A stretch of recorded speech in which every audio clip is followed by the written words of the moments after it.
Welcome to the lecture on dairy cow feeding, right? So by no means is this an advanced course in dairy cow nutrition.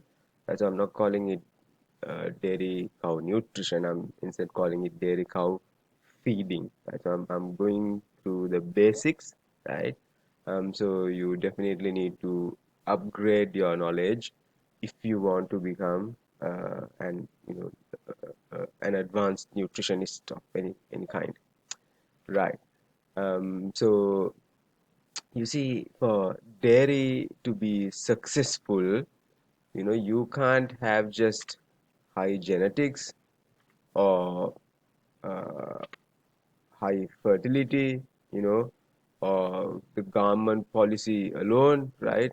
So these won't make success unless they are working together, right? So that is really important. Genetics alone, fertility alone, you know, however much money you have to set up the best dairy infrastructure or milking parlor is not going to make it successful unless there is a good coordination and all of these click together, right? So that is when you will have success. But however, even if one of these stops, right, then dairy basically cannot be made successful.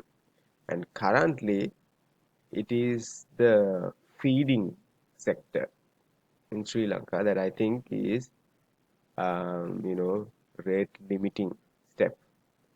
I mean, it's not like not turning at all, but it's very limited from in both in quantity and quality, unfortunately.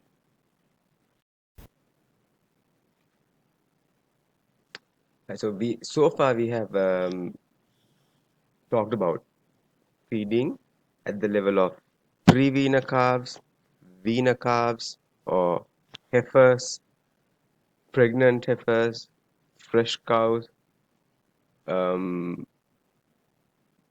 right? So, and like up to this level, I suppose we have talked about, right? So today we will talk about adult animals also, um, including pregnancy.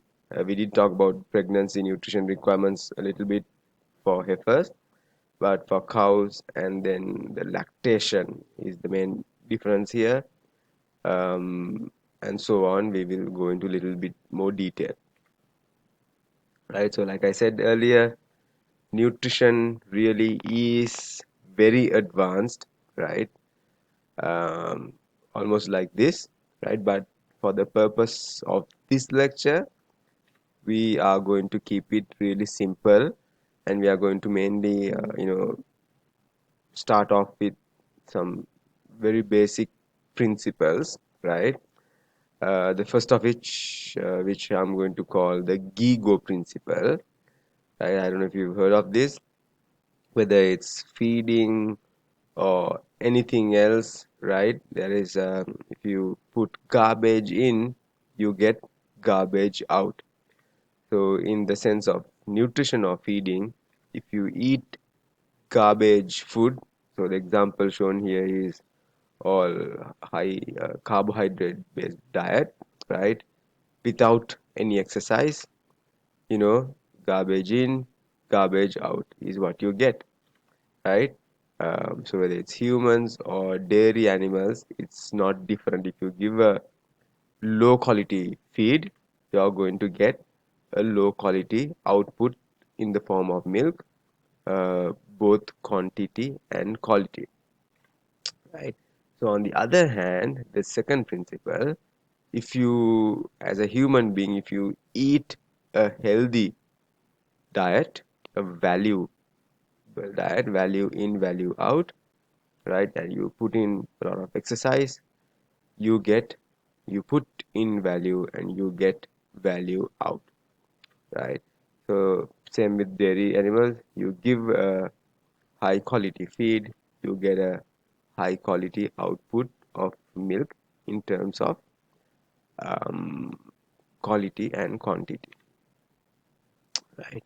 So like I said, A real value feed should have all of these components properly balanced, right? Energy, protein, fat, vitamins, minerals, fiber, etc., etc. But in the Sri Lankan scenario, um, because the majority of animals are, we are dealing with less than 20 liters or whatever daily milk production, right? Not in the 40-50 liter per day range. The major deficiency that we have observed is in energy, right? It's not the fats or the vitamins or the minerals, right? So a lot of people talk about bypass fats and so on, right? But bypass fats become a necessity only when animals are high producers, right? For the regular animals that we encounter on a day-to-day basis, 15 to 20 liter animal, 10 to 10, 15, 20 liter animals, you really don't have to worry about these a lot, right? Any diet is going to have vitamins, minerals, proteins, and you will see during the lectures notes that protein requirement, etc., go up when the daily milk production goes up, right? So we are going to focus on energy only.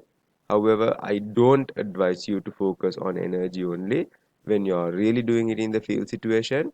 You have to look at the other components, other ingredients as well, right? But for the purpose of this lecture, we are going to focus on energy only because that is the major deficiency in the Sri Lankan scenario, right? So before we talk about cattle energy requirements, do we know what our energy requirements are? So how many of you know what your daily caloric or energy requirement is? Right? So take a pause and think about that, right? Um, okay, so I couldn't find a Sri Lankan example. So what I'm going to present here is a European diet, right?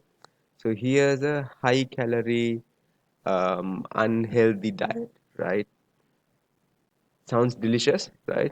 Egg and bacon muffin, iced coffee, low fat iced coffee, in fact, right?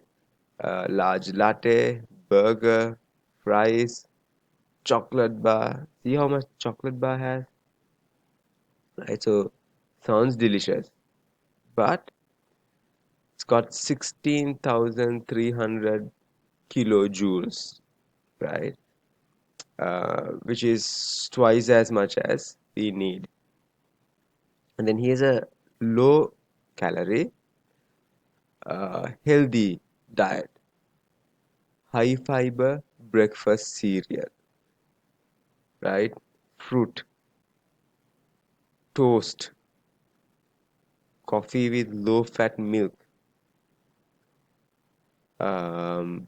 whole meal sandwich with lean meat, and so on, right? So that is a low calorie, healthy diet. See, that comes to 8,700 kilojoules, which is, in megajoules, 8.7 megajoules, right? And so we usually talk about in calories, right? So different countries talk about different um, units, as you know, right? But when it comes to humans, we usually talk about in calories, right? So do your tech homework, right? Find out how many calories or kilocalories this is, and that is our general um, daily caloric requirement. You need to know, right? So you need to know what because from a public health angle, right? So one of the jobs of the veterinarian is food supply, milk, eggs, right? Milk products, meat products. So one of the duties of a veterinarian, the roles of a veterinarian, is that therefore the veterinarian needs to know uh, human beings' daily caloric requirements, right? Not for your own self, but for the purpose of veterinary public health, right? So this is important in another sense. That is why I converted it into megajoules, right? So remember this number, so remember this number. Let's say something like 8 megajoules, 9 megajoules for a 70 uh, kilogram human being, right? Or 60 to 70 kilogram human being. Just remember this, and we'll see why that is important from a dairy point of view. Right. So like I said, we have talked about these different ones, and we will be starting with the lactating cow today, right, which is, essentially here after calving. Right. So calf energy requirements, remember, it was dependent on the body weight, obviously. Average daily gain, because animals growing at a slower growth rate will have a different energy requirement than animals growing at a higher growth rate, right? So there was a maintenance energy, MEM, metabolizable energy of maintenance, and then there was metabolizable energy of growth, right? So depending on the growth rate, see, faster growing animal, double the speed, 400 grams, double the requirement, right? Same here, 200 grams, 1.8, 400 grams, 4.1, and so on, right? So the total energy requirement is the uh, addition of maintenance energy and metabolizable energy for growth, right? So that was for carbs, right? So that's all they do: maintenance, regular maintenance functions, and growth functions, right? So note the ratios here initially. Maintenance is, three times as much as growth, right? But eventually they catch up, right? Almost the same. Maintenance is the same as growth energy, and there were all these complex formulas that we talked about, right? So you should, if you are given these figures, right, you should be able to work out um,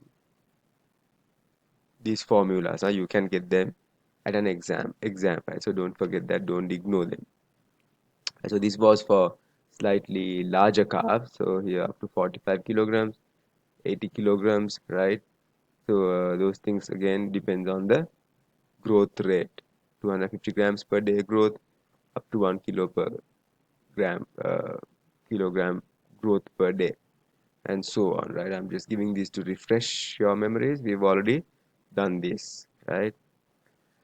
And then we talked about heifer feed requirements, right? Again, heifers are also growing and maintenance. So maintenance energy, growth energy, right?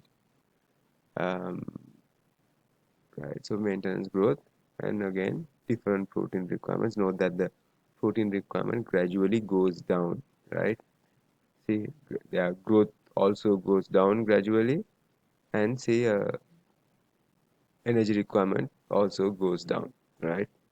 As the system becomes more efficient, right?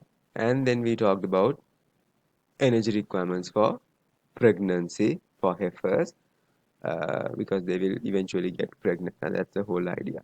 So initially, energy requirements for pregnancy are minimal, because embryo fetus is small. Later on, these are due date, and these are weeks before calving. So this is about 3 months before calving, 2 months before calving, right? So this is not in calorie. This chart shows in kilograms dry matter, extra kilograms dry matter the heifers need for pregnancy, right? So assuming it's 11 megajoules per ME diet, right? So 2 months before calving, the animal needs about 20 extra megajoules for pregnancy. I'm sorry, about 11 extra megajoules, and like 2 weeks before calving, it goes up to 20 megajoules, maybe here something like 25 megajoules a day, right? Extra in addition to this maintenance and growth, right? So if this animal was non-pregnant, right, the total energy requirement for this animal is 102. But if the animal was pregnant and ready to calve uh, tomorrow, right? So the animal's energy requirement is that 102 plus 11 times 3, 33, 135, something along those lines, right? So that you need to understand. This is also a very important number to remember, right? Right. Okay. So for calves, we said it was growth and maintenance. For pregnant heifer calves, you add pregnancy onto that, right? So on top of that, do cows meaning they have already calved and they're lactating. What other energy requirements do they have, right? So first of all, maintenance, obviously, right? So I mean, you don't have to know these figures by memory, right? Because you can always, if you have to do this calculation at the farm level, you can do a brief calculation. You can just refer to your know, dairy Bible or whatever, and you can get the exact value, right? But for the purpose of, you know, examinations and your knowledge, you just need to know they are approximately, the maintenance energy is approximately 11% of the body weight. Maintenance energy in megajoules, right, per day is approximately 11% of the body weight. See, 11% of 400 would be 44. 11% of 500 would be 55, right? So 11% of 600 would be 66. So as the animal becomes larger, it shifts from 11% to 10%, right? But when they are smaller, see, 300, 12% is 36. 200, 13% is 26, right? 100, 17%, right? But for the animals that we deal with, in the Sri Lankan situation, maybe you will have a 350 kilogram or 400 kilogram jersey, smallest size. Largest size would be Bevel New Zealand farm. You will have this 600 plus, right? But generally 550 or less, right? So from 350 to 550, approximately 11%. If you remember that, in the field level, at the field level, you can do a quick calculation and, in your head and calculate the energy requirement of a cow, right? So that is the idea here. So please disregard this column, right? We are going to focus on this column, ME requirements, right? But be aware that there is such a system as well where you can calculate the total digestible nutrients as well, right? Right. So for heifers, remember we said so last month, right? Energy requirement was something like last month, right? Energy requirement was something like along the lines of 20 megajoules. So 1.7 kg is like 20 at the rate of 11 per kilogram, right? 20 to 35 as of the due date, right? But for um, cows, we say during the last month, it's 20, throughout, but of course it will increase towards parturition because the fetus obviously gets larger, right? So before the 6th month, again, this will slightly change depending on the textbook you refer to and depending on the region the data comes from. depending on the breed, right? So there won't be a universal standard for breed and climate and management system and all. Remember, all these animals, although they are Frisians, these Frisians have been, different lines, right? Family lines. The ones that are bred in Australia, the ones from the US, the European ones, right? They may not necessarily have immediate genetic relationships, right? They've been selected and bred for different purposes, and they will have different uh, requirements also based on how they have been selectively bred, right? So another book you read may say for fifth month you need 6 megajoules per day, right?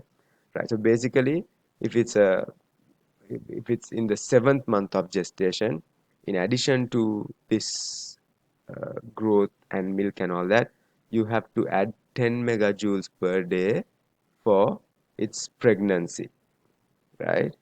If it's on the ninth month, you have to add 20 megajoules per day, basically, right?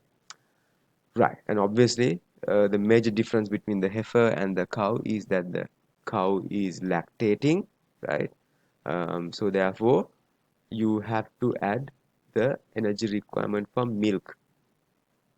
So something to note here is, again, there is no universal figure, right? This depends on the composition of milk, protein percentage and fat percentage, right?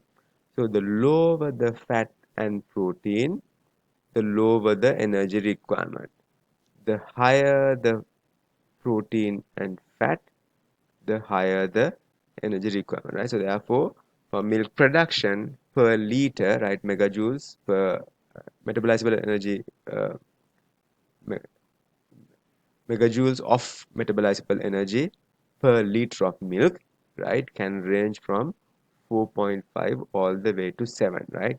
But the general milk that we encounter, you already know the protein percentage. Remember, we said 3.27, 3.33, 3.4 protein, right? Whole nutrition milk, and then some around this for fat, right? So this is the kind of energy required for per liter of milk in the Sri Lankan situation. But if they are jerseys with higher protein and fat, right, you might be dealing with about 6, right? So really high quality jerseys or certain other breeds with high fat and protein, the energy requirement might be as high as 7, right? So if you so far, right, if you can remember 11% for metabolizable energy, maintenance energy, and these numbers for pregnancy, and forget 5.2, just remember 5 for Frisian and 6 for Jersey. In the field situation, you should be able to do a fairly accurate energy calculation. Right. And of course, we've talked about the body condition score, the loss and the gains during the late lactation. So you have to factor that in as well, right? So we said ideally a cow should not lose more than zero point 0.5, right, of body condition. And we also talked about how much of a back fat thickness and of what percentage of the body weight is equal to one condition score, right, which was 8%. Right? So if an animal loses one body condition score, right, that is about 8% of its weight. Animal loses only zero point 0.5 under the ideal situation, then that is 4% of the body weight, right? So again, for that group of animals that we are concerned, 400 to 550 kilos, the animals that we deal with usually, uh, one body condition score comes to exactly about 8% of the body weight, right? But then you have to calculate further, right? So that 44 kilograms of fat, how much energy was that actually, right? So this is the energy available from 1 kilogram of weight loss, right? So basically, if the cow mobilizes 1 kilogram of body fat, that body fat gives the animal 28 megajoules of metabolizable energy.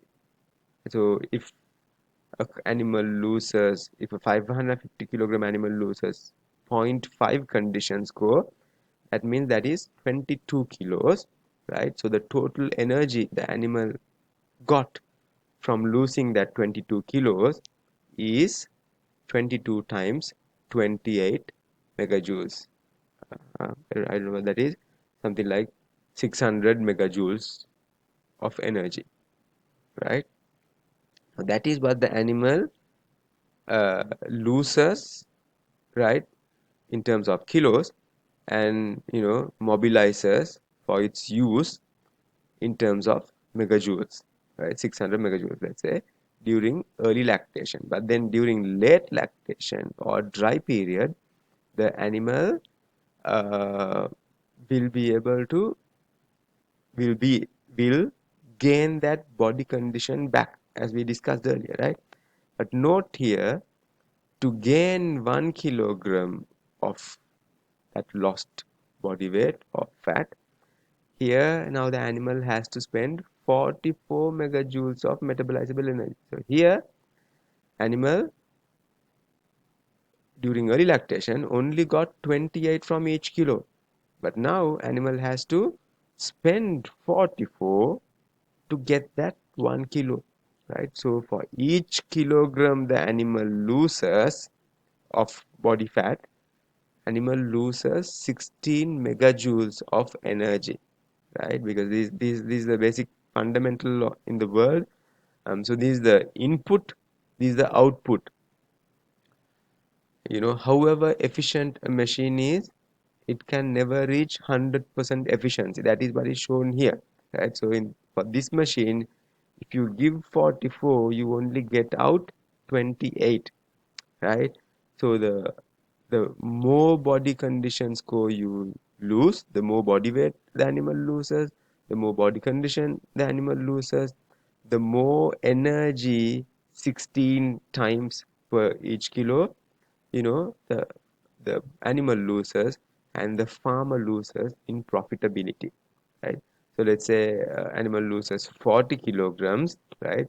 So 40 kilograms times 16, that's 40 times 16, 600 megajoules lost in the equation to thin air, right? So basically farmer has lost that body energy because of the loss of body conditions. So that is why we say you should keep it minimal, right? So if the condition loss is minimal, this loss 16 times number of kilos is lower, right? Therefore the loss to the farmer in terms of economics is lower, right? So here's another place where you can tap that, right? So it has been shown that to gain body weight during dry period, right, the animal has to spend more energy, even more than late lactation, right? So if, of course, from a management point of view, it's a lot easier to gain body condition score during the dry period because animal is not lactating, so whatever extra feed you give will go towards replenishing that lost body weight, right? But however, look at the difference here. Now you're losing 27 megajoules per each kilo, right? So that is why we say by the time of drying off, you have to gain that body condition score of 3.25 or 3.5. So that way you save another 11 megajoules of metabolizable energy per kilo of body weight loss, right? So I hope this is clear. So do spend some more time to understand this, right? So really outlines why we should minimize loss of body condition score, and then why we should try our best to gain it during the late lactation period, right? So like I said earlier, right? So different books give slightly different numbers, right? And different perspectives on this, right? So these previous one was also from Australia. These also from Australia, but two different authors. They are all both Johns, right? First one was John Moran. This one is John House, right? I have personally worked with both of them. So according to John House's book, Professor John House of the University of Sydney, so he has simplified this a lot more. So he says 60 megajoules for a 500 kilogram body weight animal, and then plus or minus 5 megajoules for every 50 kilogram change. So he simplifies this for Holstein Friesians 5 megajoules, for Jersey cows 6 megajoules. So there's a slight difference here, big difference in fact. The previous guide said yes, you get 20 megajoules from each loss of each kilo. That said 44 to regain it during late lactation and 55 during the dry period, but this says 34, right? So pregnancy, the previous guide also had similar numbers from 6 months onwards, but John House's book uh, refers to extra energy from the fifth month onwards. So this is important. How much energy is required for exercise? So obviously, animal that is not walking versus animal walking on flat, sloping down, or hilly land, you have to allocate energy for that, right? So it's not going to be the same energy for the stationary animal versus animals walking significant distances, right? So you have to factor that in, right? So you have to have maintenance, milk production, pregnancy, body condition, loss organ, and exercise, right? So these are the five aspects you have to consider. And in addition to this, right, so we said uh, dairy animals reach mature body weight during the third parity, right? So if this is a first parity animal or second parity animal, right? Animal in first lactation. In addition to this, you need to add one extra thing. What is that? Growth. Animal is still growing, right? So you need to add that also, right? So this is what I mentioned about proteins earlier, right? So the protein composition, right, percentage has to increase when the daily lactation increases, right? That's why I said the animals that we deal with, 10 to 20 liters or even less than 10 liters per day production, their protein requirement is relatively low, and therefore it will get automatically balanced by the diet you give, because any diet has protein, right? So unless you give very poor quality straw based diet only, which is poor in protein, then of course the animal will be protein deficient. Or if you give a fairly high quality diet including concentrate feed, the animal will get some proteins from that, right? So but if it goes towards this level, then obviously you have to think of supplementing in different ways, right? And so like I said, these values will depend on the breed, the body weight, the climate, the family line, purposes of selective breeding, and so on and so forth. Right. So, so this is a typical um, cow ear, right? Let's assume this is the calving point and the maximum milk yield is 15, right? So it's dried off in 305 days, 60-day dry period. So typical milk curve, starting at 5, finishing at around 3 when it's dried off, maximum 15 liters, you know, during the second month, right? So remember, it is important to remember the maintenance energy, regardless of milk production, is the same, right? So, so if I ask you what is the approximate weight of this animal, what is your answer? The maintenance energy requirement is 50. What is the body weight of this animal? Should be around 450, right? 450 times 11% will come to about 50. right? So it's a 450 kilogram animal, right? So what is the milk energy requirement for milk? Metabolizable energy requirement for milk. If you assume they are going to average these amounts, right? So averaging 10 liters this month, right? 50 megajoules per day. At the point of 15-liter production, 15 times 5, 75, 14 liters, 13 liters, 11 liters, 10 liters, 8 liters, 6 liters, 5, 4, and finally drying off, right? So I'm assuming 5 megajoules of metabolizable energy per liter of milk.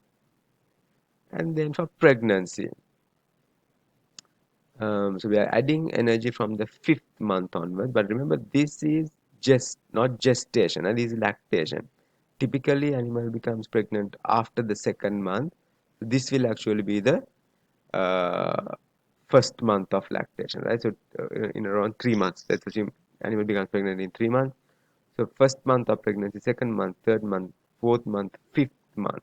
Right? That's when we start adding 6, 7, 8, 9. Right? So that's when animal requires as much as 20 megajoules per day for the pregnancy, right? And if you add those up, right? So that's a fetus getting larger and larger, requiring more and more energy. So you add them up. These are the kind of numbers you are going to get, right? So that's about the highest for a 15-liter animal. Right? But of course, if it produces 10 extra liters, 10 liters would be around 50 megajoules. So this becomes 175, right? If it's a 30-liter animal, that's another extra 75 megajoules. This becomes 200, right?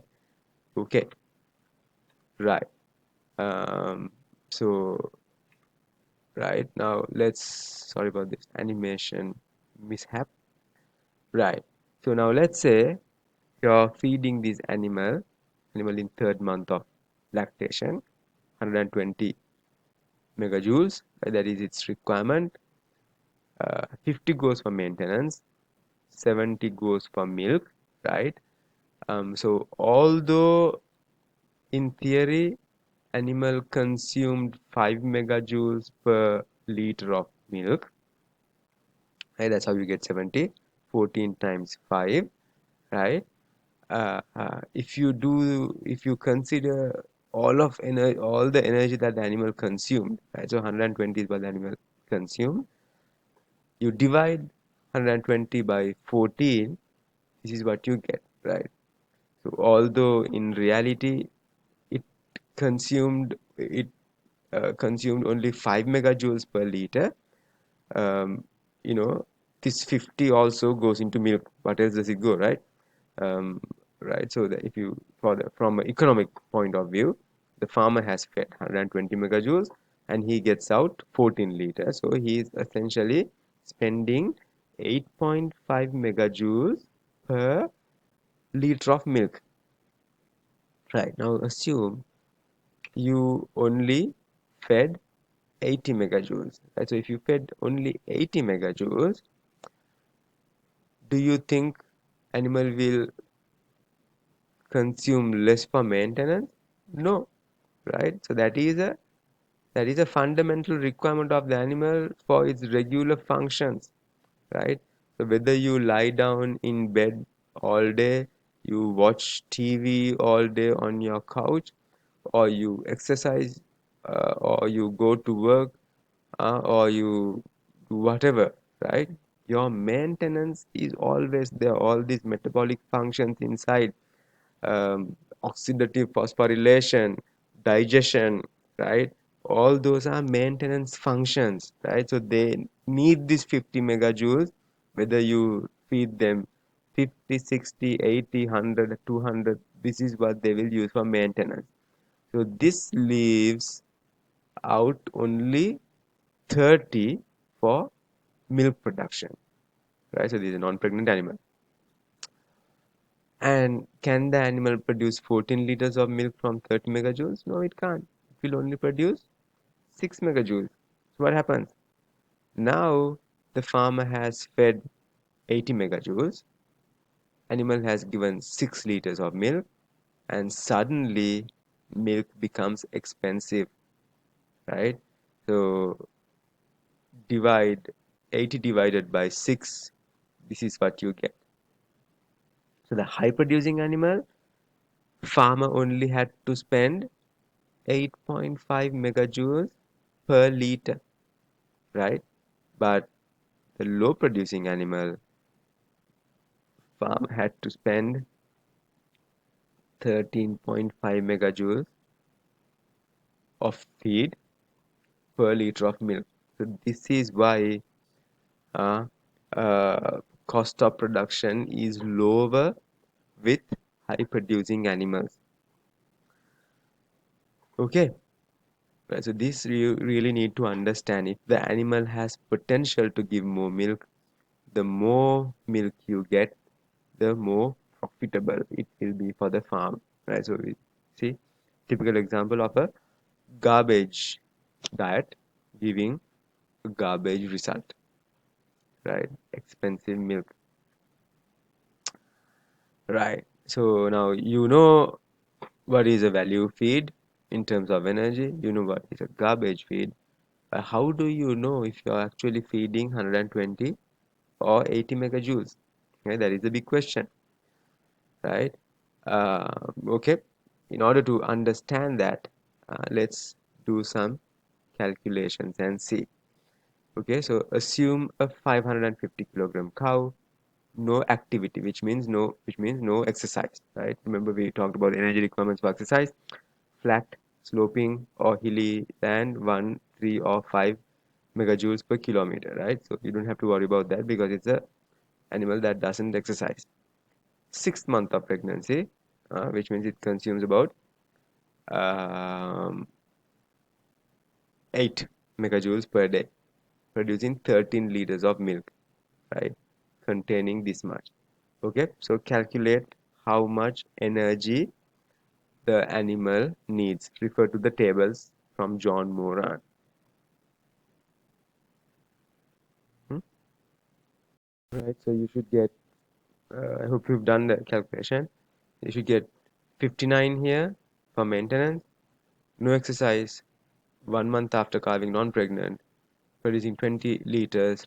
This is something like 5.1 megajoules per liter. So 5.1 times 20 is 102, right?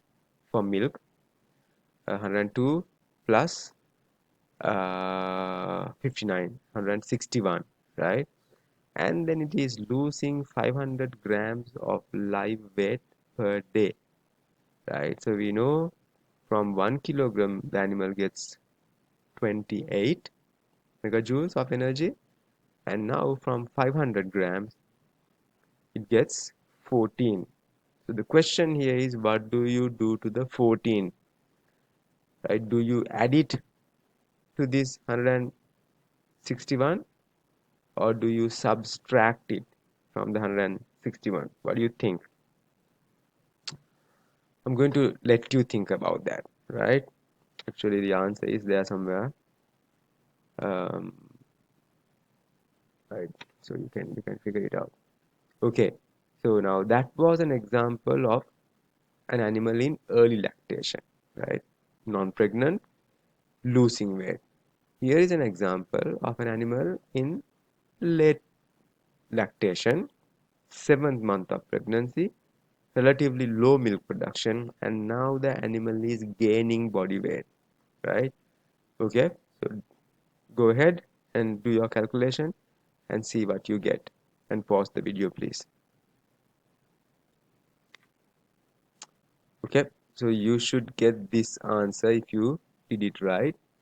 So the textbook, for some reason they didn't have 10 here for pregnancy, so I added that, right? So you should get this answer, right? Now you know you need 142, and then your question is, how do you feed this 142? So to do that, you need to know the what we call feed values, right? Feed values for different types of ingredients, right? So here they are showing, I've taken it from Victoria, Australia website, right? So feed values. Remember, you can refer to this site or any other reliable site you find on the web, right? So some different energy values here. Say ryegrass, we find this in Beverly, New Zealand farms. 12%, I'm sorry, 12 megajoules per kilogram of metabolizable energy and 11% crude protein. That's quite a good diet. That one also, right? Uh, these are some figures the VRI has obtained um, from their studies, right? I find this number a little difficult to believe. Guinea grass has that much. I doubt it, but they have, this is what they have found experimentally, so we have to believe that, right?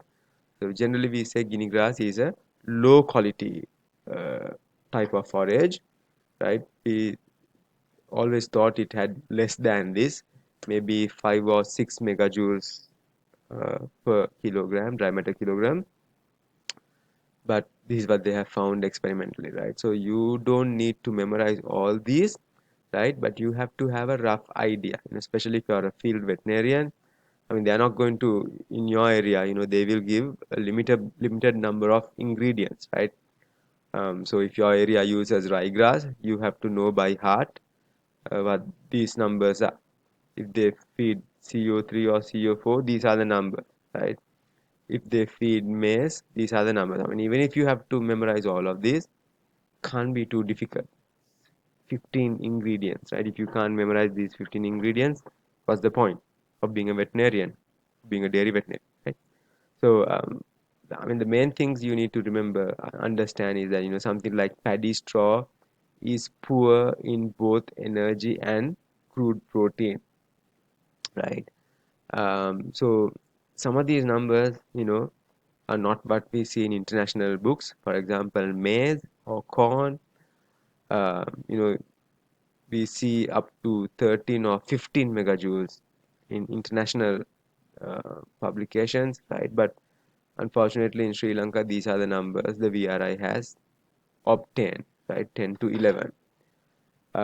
So dal dust, see, poor in energy, high in protein, we say paripu, high protein diet anyway, right? So some of these numbers don't match with what we see internationally, right? So here's an example here, maize, 15 versus 10 that we got, 10 and 7, 15 and 9. See, high quality maize versus low quality maize, right? So this could be a laboratory error, or this could be really poor quality maize because the soil wasn't fertile, weather wasn't good, there was no water, maturity is too much, etc., etc., right?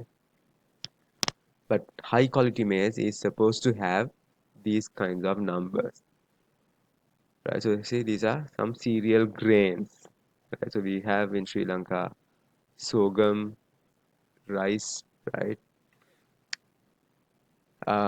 So oil cakes, right? So we don't have these, but we have punak, coconut punak is belongs to this group of oil cakes, right? So coconut punak you can expect to be something like this. Is punak here? I don't remember seeing punak here. That is punak, right? So 10 and 19, see, high protein. So similar numbers here, but higher energy here, right? But a lot more proteins here. That's the idea, right? So now look at fish meal. Obviously, we don't use fish meal in dairy feed formulation, but it's used in poultry feed formulation, very source of high protein, right? So just have an idea, right? So byproducts, here's one that we use. Rice polishings here has 14 and 11, but rice polishing here 6 and 12, right? So these were, maybe you have heard on the TV news that we export the high quality product, and what we keep in the local market is the low quality product. Maybe that is the reason for these uh, you know poor numbers. Right. So this is right. So if you were to get all these figures, these conventionally, right, it was a huge process, right? All these bomb calorimeter, Kjeldahl method for protein, etc., etc., that you may have heard of, right? But in the modern day, there's this equipment called near infrared spectrophotometer, right? So you would have heard of spectrophotometry in biochemistry and virology, etc., etc., right? That we use for diagnostic purposes and quantitative diagnosis, quantitative quantifying various things, right? So it's the same technology that is used here. So spectrophotometry meaning spectrum, wavelength.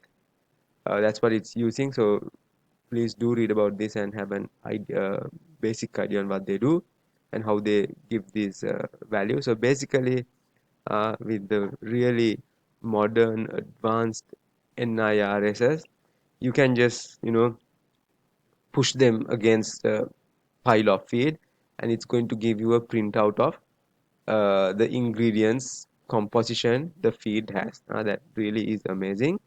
However, it is not as a rosy bed as it sounds. There are some challenges to this. You need to calibrate it to the type of feed you're testing and so on and so forth. Nevertheless, the simple fact that such a thing exists is amazing, and you need to know as a dairy veterinarian, even if you haven't seen one or used one. Right. Now, very theoretical calculations. Remember, going back to that 142 megajoules per day, see how you can feed this 142 using different combinations of forages and concentrate, right? So for example, think I just put Prima. It doesn't have to be Prima. It can be CIC. It can be super feeds. There are various brands of concentrate pellet feed. See how you can balance this out, right? So do remember this, just getting this 100, balancing out the energy like this is not sufficient. You, in the real situation, you have to look at the cost effectiveness. You have to look at these different aspects that I mentioned here, right? And so on and so forth. But here we are doing a very simple, highly theoretical calculation, right? So don't forget that, right? Okay. So in this example, right, I wanted you to use 6 kilograms of concentrate, right? Uh, right now, I want you to do a different calculation here. So here I'm asking you to give 108 of the energy from concentrate and see if you can fill in the blanks and see if you can appreciate the difference between this versus this, and then which option would you prefer. So think about that for a minute. Right. So in addition to this, I have also given a more advanced questions in your pre-lecture questions, right? So please do attend to those before you come for the lecture discussion, right? Okay. Right. So going back to some basics that we talked about previously, remember the three volatile fatty acids: acetic, propionate, and butyric, right? And so we did talk about this. Acetic acid mainly comes from roughages, and propionate and butyrate mainly comes from concentrates, right? Um, and so there is a recommended range ratio between forage to concentrates, right? So see what happens when you change these, right? Right? Um, so see what happens. So if you, when you have high forage ratio, 80 forages, 20% concentrate, you're going to have obviously high acetic acid production and low propionic acid production, right? So high acetic acid is going to give you a high fat percentage, right? So remember what we talked about. Propionic acid goes into the liver and becomes glucose, gluconeogenesis, goes into the udder and becomes lactose. Lactose has the property of high osmolarity, which draws in water, which helps increase the volume of milk. So we talked about the opposite for drying off, right? We cut down concentrates, so propionic acid goes down, glucose goes down, lactose goes down, osmolarity goes down, volume goes down, right? So here, as we increase the proportion of concentrates from 20 to 40 to 60 to 80, obviously propionic acid is going to go up, right? And when you do that, because the forage comes down, acetic acid is going to come down, right? So up to a certain point, so up to a certain point about here, right, close to 40 to 60 ratio, up to a certain point, milk quality goes up, right? High volume here, and then fat is also relatively decently high, right? But when the forage base falls down after a certain point, less than 40%, see, the fat percentage suddenly drops. So when fat percentage suddenly drops, the quality of the milk goes down, right? And the farmer gets a poor price for milk. As you would know, in Sri Lanka, milk is paid for by the fat percentage and SNF, right? Solids non-fat, right? So when the fat percentage goes down, the fat percentage goes down, and farmer gets a poor price, right? So that is why you need to, if you are here, then your volume is low. You have high fat but low volume, right? But you want to come to this optimum range somewhere around here, which is between 40 and 60%, right? So that is where you will have the highest volume and highest fat percentage, and therefore highest value for your milk, right, from economic standpoint. So do read this, some basic stuff, but these are the fundamental you need to understand. You can't go on giving more concentrate. So we have come across with farmers. They say, sir, I'm getting such a, my animal is giving me 40 liters, right? But the water milk is like water. The milk collector says, I adulterate, I add water to the milk. No, sir, I don't add water to the milk. However, I'm getting a very poor price. What's going wrong? I tried to give more concentrates, but it didn't fix the problem, right? So that is the fundamental problem here. So farmer doesn't know all this. So he thinks he can fix this by giving more concentrates. Do you think that is the correct option or not? That is not the correct option. So what is the correct option? What do you have to actually give here? More concentrates or more forages, right? So think about that. Okay, right? Um, so like I said, just read up, think about this, right? Okay, so these are some basic things. I'm going to speed through these, right? So these are the quality of a forage, right? From active green growth to relatively flowering and maturing into, basically straw. See how the digestibility goes down. See how the energy goes down, right? So this is important because to determine optimum time of harvest, right? So optimum time of harvest, if you harvest here, yes, digestibility is highest, energy is highest. However, the yield is lower because there's still potential for growth, right? If you harvest here, yield is maximum. However, digestibility is low, energy is low, right? So sometimes I've seen farmers say, sir, I gave enough and more to the animal. Look at the size of the room and it's huge. It's huge, it can't eat anymore, yet it's not giving me enough milk. So why is that? It's to do with this.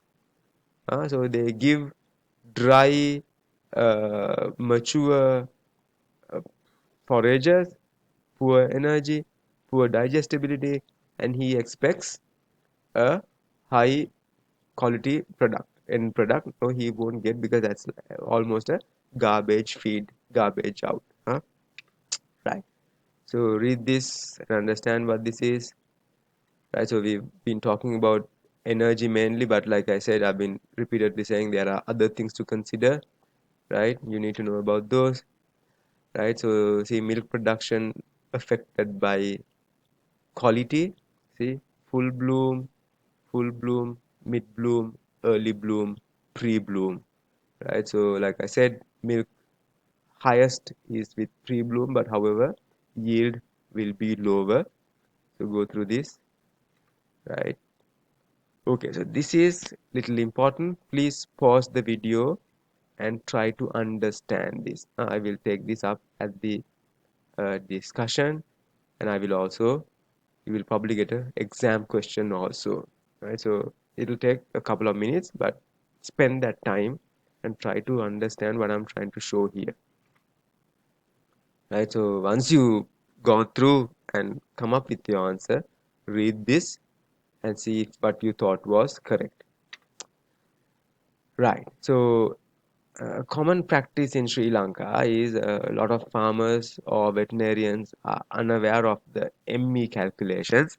Right, so they go with the dry matter intake as a percentage of body weight. Right. This is not entirely correct because, like I said, you know, feeding 4% of this diet versus this forage, the difference is like black and white, right? So you can say, okay, I fed 4%, right? But feeding 4% of this and this is dramatically different, right? So that is why we can't recommend to go with this alone, right? However, for a decent quality diet, that is all right, right? And you can't just go with this. You have to look at the quality of the feed as well. But if you are giving the same ration, for example, a TMR, total mixed ration, this is how it should change, right? By the fifth week, the animal has to be eating peak levels, maybe 2.5% of the body weight, dry matter intake the beginning of lactation gradually goes up to 4%, right? So just have a rough idea, and it can even go beyond 4%, right? See, right? So go through this table uh, and try to understand the differences for different body weight categories and different production levels. Right, so this is what I talked about earlier. So these are really, fundamentals, the feed pyramid, right? So remember, the the base is formed by physical fibers forages, right? Not these, not minerals, not vitamins, not bypass fat, not bypass protein, right? So marketers try to promote these things. No point giving these things if you don't have your base right, right? So look at this. Basic ration with high quality foragers. Bottom three sections, 1, 2, 3, should be able to support 75 pounds of milk per day, and that is like 35 liters of milk per day, right? Fats bypass proteins and feed additives become important only for higher producing animals, right? So remember the basics in Sri Lanka. Like I said, we are talking about 15 to 20 liter animals. Don't no need to bother with this, right? Provided that these are balanced, right? Okay, so 90% of 87% of milk is water, 12 to 13% solids. So water is really important. More water means more milk, right? So a lot of our farmers don't give sufficient water to animals. These are some really basics. I'm not going to go through those, but you need to know how much water an animal consumes. Just giving ad lib water is not the solution. You need to know the real water requirements. right? So I've given some notes on, early lactation, nutrition, mid lactation, to late lactation, and dry period that we've all talked about. But these are really simple basics, so I'm not going to spend time on those. But please do go through these slides and educate yourselves, right? So these are some important things: particle size, right, and so on. Um, so we bring these up at the exam. I'm sorry, at the lecture discussion, and we will talk about those. Okay, guys, that is all for the feeding lectures, right? Like I said, this is by no means a comprehensive guide on feeding or nutrition of dairy cows.